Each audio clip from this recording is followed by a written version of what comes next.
last night. It fucks my head up pretty good for a couple of days afterwards. Almost euphoric. It's like my brain shuts down and is not able to process negative emotions. So for the next day or two, I'll be right as rain. I'm gonna write down the reports, at least about the... God, there is so much when it comes to the police parts. So I gotta focus on the people who have been threatening my life and some of the people who have thrown stuff at me out the window and screaming profanities and such.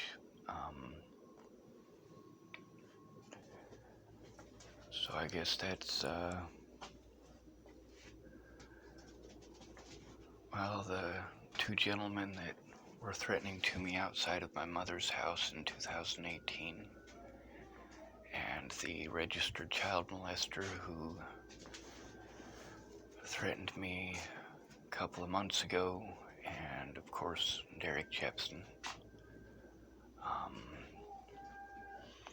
There's a few other situations that involve people whose names I don't know at all. But at least since I documented it on the internet, on YouTube and Facebook, I can go through and find the names of the two gentlemen who threatened me, whose names I can't remember. I really should remember them, but I mean, when I'm this stressed out, the first things I forget are names and numbers. That's first and foremost, is names and numbers. I remember the events, they play over and over in my head. But remembering the names, I mean, that's just... it's difficult.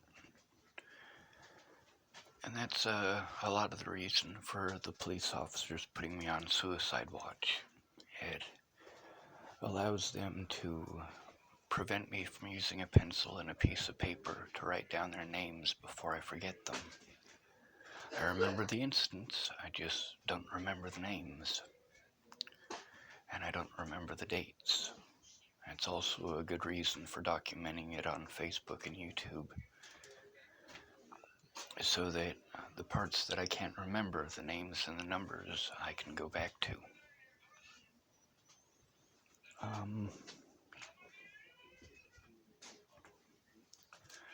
I hate this, I really do.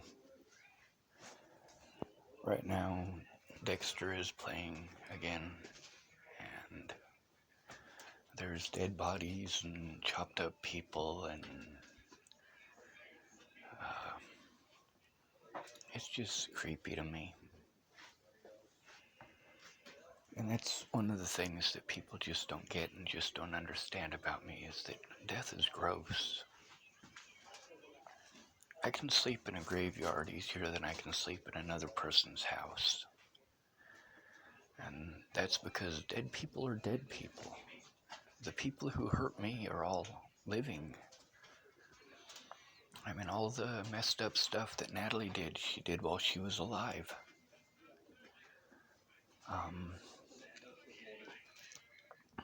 She can't hurt me anymore now that she's dead.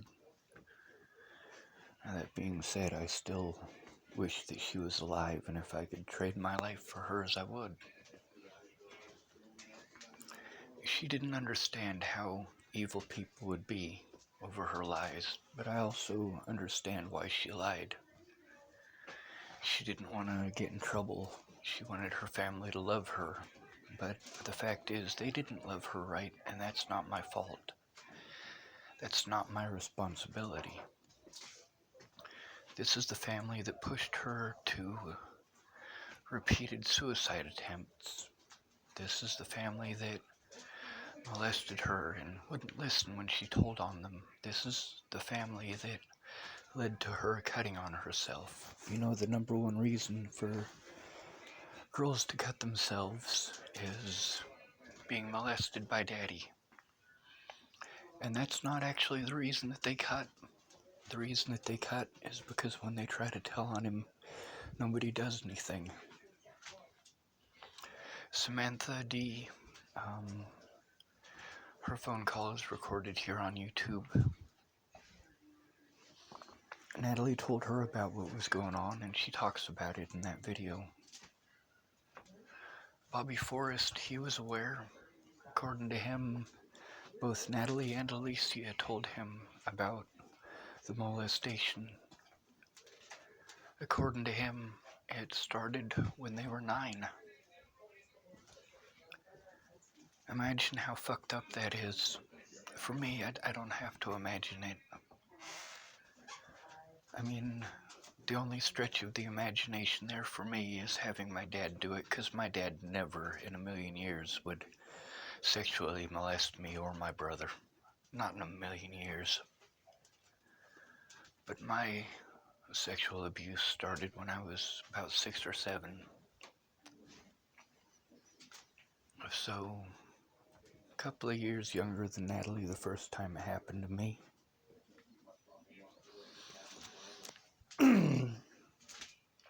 One thing people don't understand is how much information I actually do catch and actually do register.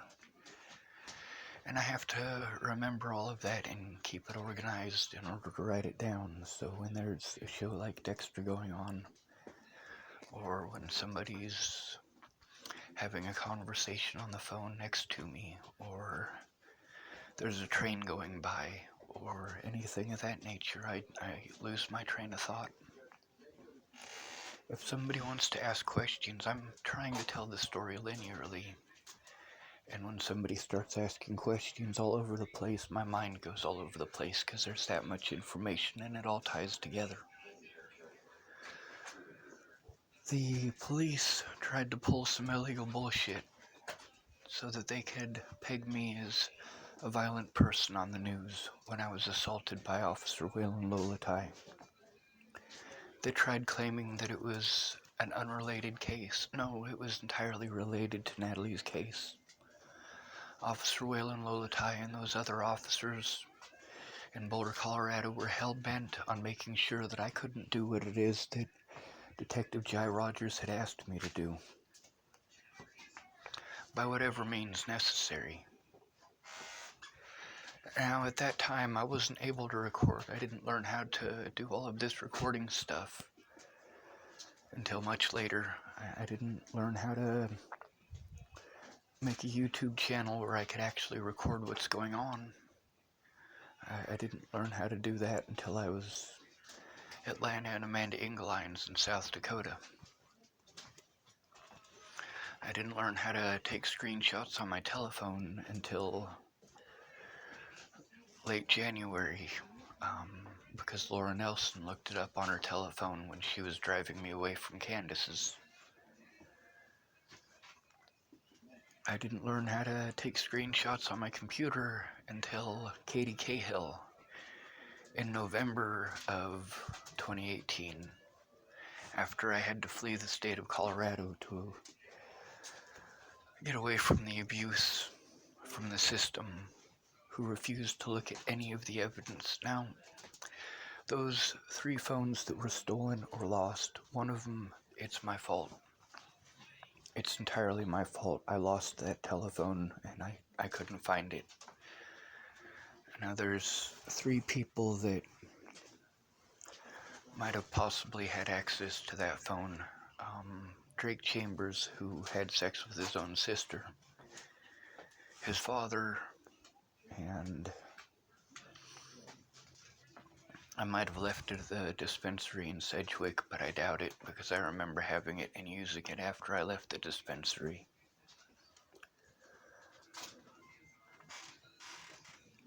It's a fucked up situation. Now the other 2 phones that were stolen in Washington State, one of them was the flip phone that I was trying to find when Natalie first disappeared. There's a Sword and Scale episode 109 and 110 where they are talking about the police taking my flip phone. No, the police didn't have my flip phone at that point in time. It was still at Ken and Leah's. The phone that they only took for a few minutes just to check where I had been. That's the thing, is that when I spoke to his friend Josh, His friend Josh was a piece of shit. He lied to me. The agreement between him and I was that he wouldn't post that interview until after they caught Natalie's killer, number one. Number two, he would post it in its entirety. And number three, he would turn it over to the police immediately. He didn't follow through with any of those. It was just entertainment, destroying my life through slander. It was just entertainment to them. That's all it was. And then they destroyed evidence of their wrongdoing, knowingly and willingly. You're goddamn right, I'm pissed off. Now, as far as the police go, something needs to be done to force them to look at the evidence. And these people who are pissed off at me, they can go ahead and stay pissed off. They all did wrong by not coming forward about what they knew, by not keeping their word to do so. They put myself and themselves at risk, as well as my loved ones. Just because they're not intelligent enough to understand this doesn't mean that I'm not. Just because they're not intelligent enough to understand that making sure the world knows who the top suspects should be if something happens to them, namely Ted Bollinger and his cronies. And that's the thing right there. Mandy Hughes isn't pissed off at me because she thinks I'll do anything terrible to her. She's pissed off at me because she's afraid of Ted Bollinger, and she's afraid of her own family. With Candace Bondurant, she didn't do the fucked up things that she did because she's afraid of anything I would do to her. She's afraid of retaliation by the police.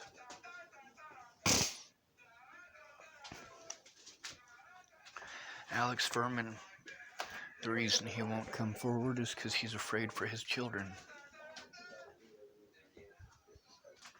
There's a lot of people like that. They're afraid of the police. They know how corrupt the system is. Alex Furman is a lawyer. But he's not the right kind of lawyer. He's a patent lawyer. People didn't have any problems with slandering my name. And although I got evidence of that slander and that hatred, getting someone to look at it, especially when you're harassed, threatened, and assaulted across multiple jurisdictions, yeah, you don't get to pretend that it's just in that jurisdiction. When you're gang stalked by police officers, that needs to be investigated by the FBI. And with the mass quantities of things that have gone on, even the FBI needs to be investigated. So who do you turn to about that?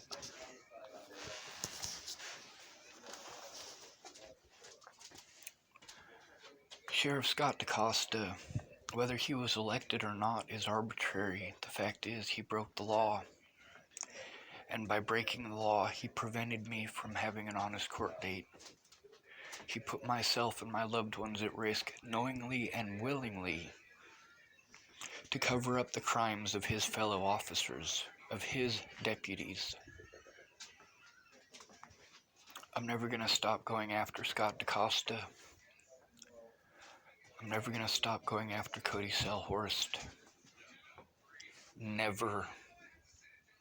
I'm never going to stop going after Waylon Lolatai. And I'm never going to stop going after my public pretenders. That evidence that they are refusing to allow me access to proves that the officers across the board lied, threatened, intimidated, and slandered repeatedly. The evidence that's in those jails, one thing that they don't have is cameras in the cells. And when I was assaulted in Arapahoe County, it was in a jail cell.